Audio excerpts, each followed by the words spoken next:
कार्यक्रम सुनने वाले सभी श्रोताओं को नमस्कार। जैसा कि हम जानते हैं कि अगस्त का पहला सप्ताह यानी कि वर्ल्ड ब्रेस्ट फीडिंग वीक, और इस संबंध में जानकारी देने के लिए आज हमारे साथ स्टूडियो में मौजूद हैं डॉक्टर बहादुर सिंह जी ताकड़। आप वरिष्ठ बाल शिशु रोगी विशेषज्ञ हैं महाराणा भोपाल चिकित्सालय के अंतर्गत। तो सबसे पहले कार्यक्रम में आपका स्वागत, नमस्कार। Thank you. तो डॉक्टर साहब, क्योंकि वर्ल्ड ब्रेस्ट फीडिंग वीक है और हम ये देखते हैं कि ब्रेस्ट फीडिंग को लेकर काफी अवेयरनेस की बात की जा रही है विगत कुछ वर्षों से, अगर हम बात करें समाज में इस जागरूकता की आवश्यकता हमें क्यों महसूस हुई है? Sure. Breast feeding week almost 1992 से स्टार्ट किया गया है हमारे भारत देश में, और इसका मेन मोटो ये था कि पहले 6 माह तक बच्चों को केवल माँ का दूध दिया जाए, जिससे कि बच्चे की मृत्यु दर या बच्चे में तरह तरह के इन्फेक्शन होना, बच्चे को दस्त से लगना, बच्चे को सांस की नली के इन्फेक्शन होना, इन चीज़ों से अपन बच्चे की जो मृत्यु दर है उसको रोक सकें। इसके लिए पहले 6 माह तक केवल माँ का दूध दें, तो उससे बच्चे में इस तरह की जो मृत्यु दर है उसको अपन काफ़ी हद तक कम कर सकते हैं। साथ ही 2003 जो अपना अगस्त का फर्स्ट 1 to 7 है, उसमें अपन ब्रेस्ट फीडिंग वीक सेलिब्रेट कर रहे हैं, जिसका मेन थीम है कि स्तनपान को पूर्ण सक्षम बनाना है और कार्यकारी माता के लिए बदलाव लाना है। ये तो बात हुई जागरूकता से जुड़ी, लेकिन अगर हम बात करें कि एक जो नवजात शिशु जो जन्म लेता है उसको कितने समय बाद स्तनपान कराना शुरू कर देना चाहिए, इसके बारे में आप बताइए। हाँ जी, बेसिकली अभी जो लेटेस्ट हमारी गाइडलाइन है उसके अकॉर्डिंग ये होता है कि जैसे ही बच्चा डिलीवर्ड हो, एज अर्ली एज पॉसिबल, जितना जल्दी पॉसिबल हो उतना जल्दी बच्चे को माँ का दूध पिलाना स्टार्ट कर देना चाहिए। कुछ विशेष परिस्थितियाँ होती हैं कि माँ सिक हो गई है या माँ के सीजरियन हुआ है या और कोई कॉम्प्लिकेशन आ गई है, उस कंडीशन में अपन उसको डिलेड कर सकते हैं, बशर्ते अपन को एज अर्ली एज पॉसिबल, जितना जल्दी हो उतना जल्दी माँ का दूध पिलाना चालू कर देना चाहिए। माँ का जो पहला दूध, जिसको हम कोलेस्ट्रम कहते हैं, या कोलेस्ट्रम जो बच्चों के लिए कितना उपयोगी है और उसके शरीर की आवश्यकता के लिए कितना ज्यादा जरूरी है, इसके बारे में आप बताएं। जी, जो शुरुआत के 1 to 3 डेज और 4 डेज में माँ का पहला गाढ़ा दूध जो आता है वो बच्चे के लिए बहुत ही इम्पोर्टेंट होता है। वो शुरुआत में अमाउंट में थोड़ा कम होता है, 5-7 ml 10 ml इतनी ही अमाउंट में होता है फर्स्ट 2 डेज और 3 डेज के अंदर, लेकिन उसके अंदर बहुत प्रचुर मात्रा में एनर्जी होती है, कैलोरी। दूसरा, उसके अंदर बहुत सारी एंटीबॉडीज होती हैं जो बच्चे की रोग प्रतिरोधक क्षमता को बढ़ाती हैं।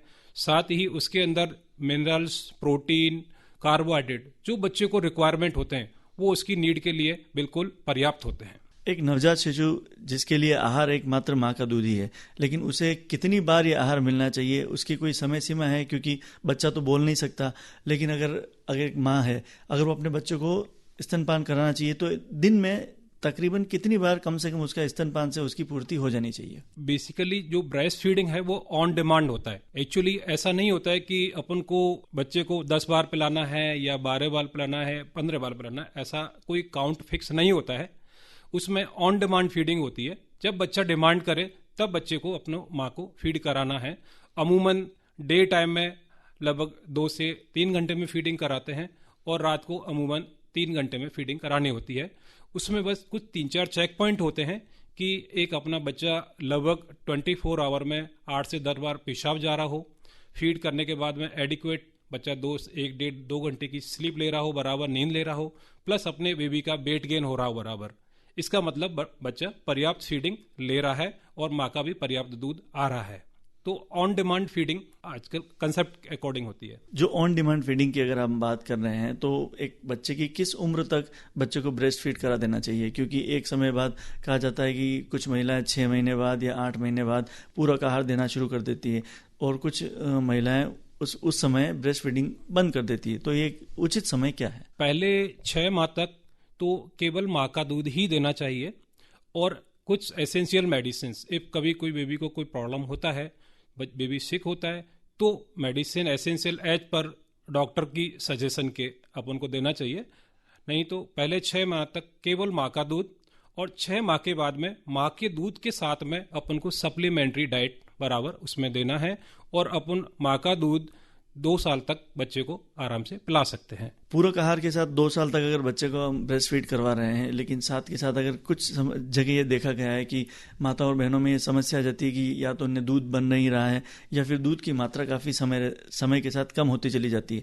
ऐसी स्थिति में जो बच्चों को माँ के दूध का जो पोषण नहीं मिल पाता, उसकी क्षतिपूर्ति किस तरह से की जा सकती है? इसके अंदर आजकल हमारे यहाँ मिल्क बैंक का एक नया कंसेप्ट आया है पिछले 7-8 साल से, और ये हमारे यहाँ बाल चिकित्सालय RNT मेडिकल कॉलेज में भी है मिल्क बैंक, और करीब 4 to 5 ईयर से बहुत अच्छे से रन भी हो रहा है। कुछ ऐसी माताएं होती हैं जो कुछ बीमारी से ग्रसित होती हैं, जिनका दूध शुरुआत में पर्याप्त मात्रा में नहीं आता है या किसी कारण से फीड नहीं करा पाती हैं, तो उसमें हम मिल्क बैंक के थ्रू दूसरी ही जो माएँ हैं उनका दूध को स्टोर करते हैं प्रॉपर तरीके से, और उन बच्चों को वो अपन फीड वहाँ से अलॉटमेंट करा देते हैं। दूसरी चीज़, 6 मंथ के बाद में यदि मदर का फीड का कोई इश्यू है या वो है, तो उसमें फिर अपन बाहर का मिल्क कोई भी दूध प्लस सप्लीमेंट्री डाइट भी ऐड कर सकते हैं, तो उसमें मिल्क बैंक की ऐसी रिक्वायरमेंट नहीं रहती है। लेकिन पहले 6 माह तक के बच्चे के लिए अपन कोशिश यही करें कि उसको माँ का ही दूध मिले, वो सबसे अच्छा होता है उसके लिए। तो वो आप मिल्क बैंक से, आजकल अपने राजस्थान में काफ़ी स्टेट्स के अंदर मिल्क बैंक चालू हो गए हैं और काफ़ी अच्छी सर्विसेज भी हैं। मदर मिल्क बैंक की हम बात कर रहे हैं, लेकिन अगर हम देखें कि आज का जो दौर है, कई महिलाएं कामकाजी हैं, वो दौड़ भाग में रहती है या फिर जॉब या नौकरी में है, और वो साथ ही साथ मदर मिल्क बैंक से काफ़ी सपोर्ट ले रही हैं। तो क्या मदर मिल्क बैंक इन सारी पोषण की आवश्यकताओं की पूर्ति कर पाता है, या फिर वो बच्चा पाउडर वाला मिल्क या जो दूसरा मिल्क है वो भी ले सकता है? नहीं, हम प्रायोरिटी पे यही कहते हैं कि माँ का दूध ही बच्चे के लिए सर्वोत्तम होता है।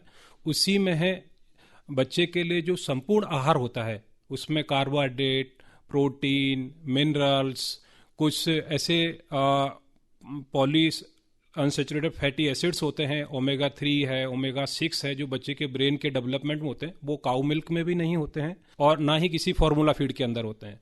तो मेरी सजेशन तो यही है कि यदि 6 मंथ से छोटा अपना बेबी है तो उसको आप मिल्क बैंक से ही ब्रेस्ट मिल्क ला के ही दीजिए, वो सबसे बेस्ट और सर्वोत्तम आहार है उसके लिए। ब्रेस्ट फीडिंग की जब हम बात कर रहे हैं, तो एक नासमझ बच्चा जिसको हम नवजात शिशु कहते हैं, उसे तौर तरीका ब्रेस्ट फीडिंग का पता नहीं, तो एक माँ को क्या चाहिए कि किस तरह से या किस तरीके से उसको स्तनपान हो ताकि बच्चा पूर्ण रूप से अपना पोषण कर सके या पेट भर सके? इसमें बेसिकली ब्रेस्ट फीडिंग के लिए जब आप अपने न्यूबॉर्न को कराते हैं तो उसकी कुछ एक एडिक्वेट परफेक्ट पोजीशन होती है, उस पोजीशन में अपन को उस बच्चे को लेना होता है। तो उसमें उसका बच्चे का हेड एंड चेस्ट एंड थोड़ा अप रहना चाहिए, और पैर वाला जो पार्ट है वो थोड़ा नीचे रहना चाहिए, और बच्चे का एब्डोमन माँ के एब्डोमन से टच रहना चाहिए, सेकेंड थिंग।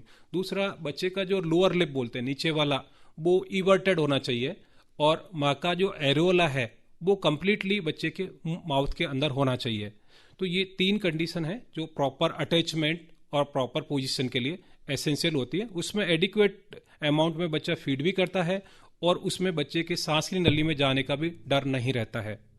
कभी भी बच्चे को एक लिटाते हुए दूध नहीं पिलाना चाहिए, और दूध पिलाने के बाद में बच्चे को कंधे पे लगा के जो अपन बोलते हैं बर्पिंग, डकार देना, वो भी प्रोसेस में करना चाहिए, जिससे बच्चा रिगर्जिटेट नहीं करे और दूध रिगर्जिटेट होकर सांस की नली में नहीं जाए। उससे कभी कभी बच्चे को चॉकिंग, इवन कभी कभी एपनिया, और कभी कभी बच्चे की मृत्यु भी हो जाती है। ब्रेस्ट फीडिंग का जो आप तरीका बता रहे हैं, उसमें कई बार ऐसा देखा गया कि बच्चा माँ के स्तन से दूध को पी नहीं पाता है, या यूं कहा जाए उसको चूस नहीं पाता है।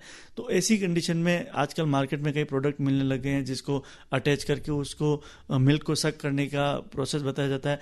ये उपाय किस हद तक सही है, और ये कितना अगर सही है तो इसका क्या तरीका होना चाहिए? जी, इसमें क्या बेसिकली कुछ 1-2 कंडीशंस ऐसी होती हैं कि जैसे प्राइमरी माँ होती है जिसका पहला बच्चा हुआ है, उसमें निपल का डेवलपमेंट नहीं हो पाता है प्रॉपरली, तो उसको शॉर्ट निपल बोलते हैं। या कभी कभी ऐसा होता है निपल अंदर की साइड धंसा हुआ था, इन्वर्टेड निपल बोलते हैं। उस कंडीशन में बच्चा निपल को ग्रैप्स नहीं कर पाता है प्रॉपरली, और वो फीड नहीं ले पाता है। तो ऐसी कंडीशन में उसके लिए आजकल ब्रेस्ट मिल्क के पंप्स भी आते हैं, लेकिन मेरी पर्सनल राय ये है कि आप उसको बिना डॉक्टर की सलाह के यूज़ नहीं लें।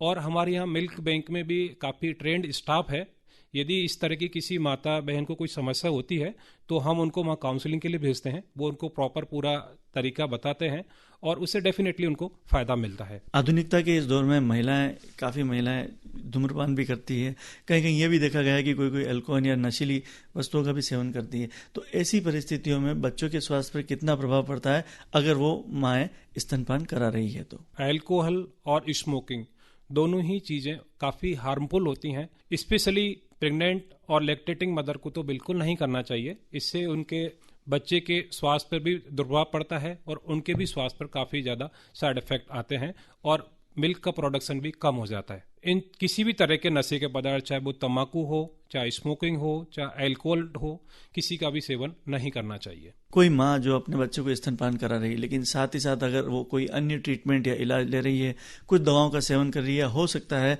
कि जैसा आपने कार्यक्रम बताया कि डिलीवरी के समय कोई कॉम्प्लिकेशंस रही हो, तो ऐसे किस कंडीशन में बच्चों को स्तनपान से दूर रखना चाहिए? जी जी जी बिल्कुल। बेसिकली कुछ मेडिसिन ऐसी हैं, सेलेक्टेड मेडिसिन है जिनके अंदर अपन को प्रोवेटेड करना पड़ता है ब्रेस्ट फीडिंग के लिए। हमारे जैसे डेवलपिंग कंट्रीज हैं, इंडिया है, जैसे इवन HIV पॉजिटिव मदर भी है तो भी उसमें फीडिंग के लिए हम अलाउ करते हैं। और प्लस कुछ मदर्स को कुछ विशेष स्पेशल एंटी कन्वल्जेंट मेडिसिन है, कुछ हाइपरटेंसिव मेडिसिन है, कुछ डायबिटीज़ की मेडिसिन है, उसके अंदर वो मिल्क के अंदर उनका सीक्रेशंस होता है। तो उस कंडीशन में मेरी राय यह है कि आप अपने फिजिशियन से या अपने पीडियाट्रिशियन से राय लें, उसके बाद ही बच्चे के लिए फीडिंग को चालू रखें। ब्रेस्ट फीडिंग बच्चे के लिए तो महत्वपूर्ण है ही है क्योंकि उसकी पोषण की आवश्यकता वहीं से पूरी हो रही है, लेकिन क्या ये ब्रेस्ट फीडिंग माँ के लिए भी हेल्पफुल है, उसके शरीर के लिए मददगार है? जी बिल्कुल बिल्कुल, मदर के लिए भी इतना ही बेनिफिट मिलता है इससे। जैसे ही डिलीवरी होती है उसके बाद में हमारी एक प्रोसेस होती है इन्वोल्यूशन ऑफ यूट्रस अपनी पुरानी पोजीशन में वापस जाता है। तो उससे जो डिलीवरी के बाद ब्लीडिंग होती है, पोस्टमार्टम हेमरेज बोलते हैं हमारी भाषा में, उसके चांसेस काफ़ी कम हो जाते हैं, पहली चीज़। दूसरा, उससे ब्रेस्ट फीडिंग आप मदर जो कराती है उसको इन फ्यूचर भविष्य में ओवेरियन कैंसर है, ब्रेस्ट कैंसर है, यूट्राइन कैंसर है, उनके चांसेस भी काफ़ी कम हो जाते हैं। तीसरी चीज़, जो मदर ब्रेस्ट फीड कंटिन्यू कराती है तो उसके जो प्रेगनेंसी के दौरान एक्सेसिव फैट बॉडी के अंदर डिपॉजिट हो जाता है, वो फैट भी डिजोल्व होकर ले डाउन हो जाता है, तो वेट लॉस भी होता है उसमें। प्लस बच्चे और माँ के बीच में एक अच्छी इमोशनल बॉन्डिंग भी होती है, जो माँ एक्सक्लूसिव ब्रेस्ट फीडिंग कराती हैं उससे काफ़ी अच्छा होता है। जाते जाते कार्यक्रम में जो माताएं बहनें जो स्तनपान करा रही है अपने बच्चों को, उनको आप क्या संदेश देना चाहेंगे? मैं सभी माता और बहनों को संदेश देना चाहूँगा कि पहले 6 माह तक अपना ही दूध पिलाएं बच्चे के लिए। यदि किसी तरह की आपको कोई समस्या आती है, ज़्यादातर हमारे यहाँ कुछ छोटी छोटी भ्रांतियाँ हो जाती हैं कि माँ का दूध कम आ रहा है, दूध खाती नहीं है माँ, बराबर दूध नहीं आ रहा है, बच्चे का वजन बराबर नहीं बढ़ रहा है, ऐसी कुछ भ्रांतियाँ हो जाती हैं। एक्चुअली माँ का दूध कभी भी बच्चे को अपन तोल के नहीं देते हैं, तो उसमें 3-4 चीज़ें हैं, उनको आप एसेस करें और देन आप डिसाइड करें। पहली चीज़ कि हमारा बच्चा फीड करने के बाद में एडिक्वेट स्लीप ले रहा है, नींद ले रहा है बराबर 1.5 से 2 घंटे की। दूसरा, बच्चा 8 से 10 बार 12 बार पेशाब कर रहा है 24 घंटे के अंदर। तीसरी चीज़, बच्चे का वेट बराबर बढ़ रहा है एज पर एज, तो माँ का दूध पर्याप्त आ रहा है और पर्याप्त मात्रा में बच्चे की ग्रोथ हो रही है। तो मेरी सभी मदर से यही है कि आप पहले 6 महीने तक केवल माँ का दूध दें और 6 महीने के बाद में अपना माँ के दूध के साथ में सप्लीमेंट्री डाइट चालू करें, जिससे आपके शिशु का प्रॉपर ग्रोथ हो। तो आप थे डॉक्टर बहादुर सिंह धाकड़ और आज आपने कार्यक्रम में स्तनपान से जुड़ी महत्वपूर्ण जानकारी हमारे श्रोताओं के साथ साझा की और कार्यक्रम का हिस्सा बने, इसके लिए हृदय से आभार। Thank you.